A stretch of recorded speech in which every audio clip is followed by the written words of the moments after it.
महिलाएं घर में एक सुबह उठती हैं, रात में सबसे बाद में सोती हैं। घर में सबके लिए अलग अलग भोजन बनाती हैं और सबसे बाद में खाती हैं, कभी कभी आधा पेट खाती हैं।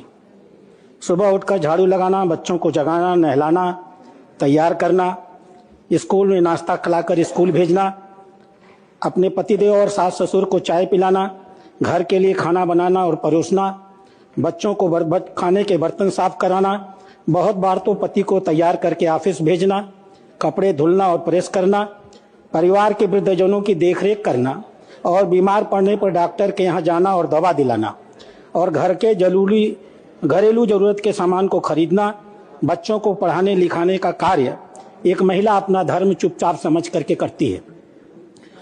स्टेट बैंक ऑफ इंडिया और टाइम यूज सर्वे के एक आंकड़े के हिसाब से भारत सरकार ने 2 बार ये सर्वे कराए हैं।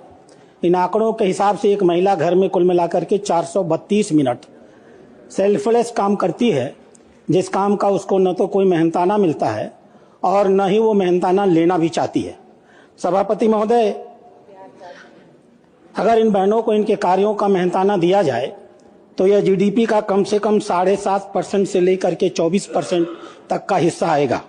जिन घरों में इन कामों के लिए सफाई कर्मी, कुकर, ट्यूटर, धोबी, केयरटेकर और बर्तन मांजने वाले रखे जाते हैं, वहाँ तकरीबन एक परिवार को 20,000 से लेकर के 25,000 तक का मासिक खर्च देना पड़ता है। इसके बावजूद महिलाएं घर के बाहर का भी काम करती हैं। नेशनल अकाउंट्स स्टैटिस्टिक्स में 1993 में यह फैसला किया गया था कि घर की महिलाएं जो प्रोडक्टिव इस्तेमाल उपयोग करेंगी उसको एनएसए में जोड़ा जाएगा और साथ में जो वो सेवा कार्य करती हैं उसको सैटेलाइट अकाउंट में जोड़ने का काम सरकारें जीडीपी में करेंगी। इस सरकार से मेरी ये 2 मांग है। नंबर 1, महिलाओं के द्वारा जो घर में किए जाने वाले काम हैं उनका मूल्य उनके अपॉर्चुनिटी कास्ट और रिप्लेसमेंट कास्ट को जोड़ करके प्राइवेट फाइनल कंजम्पशन एक्सपेंडिचर में जोड़ा जाए और उसको सकल घरेलू उत्पादन का हिस्सा बनाया जाए। दूसरी चीज, बहुत सी सरकारें कैश ट्रांसफर स्कीमें चला रही हैं। ये कृपा और दया है, महिलाओं के ऊपर कृपा और दया की नहीं बल्कि अधिकार की जरूरत है। महिलाओं का सशक्तिकरण किया जाने की जरूरत है। भारत सरकार ने 2016-17 में जो इकोनॉमिक सर्वे जारी किया था उसमें महिलाओं को मिनिमम बेसिक इनकम देने की बात कही थी।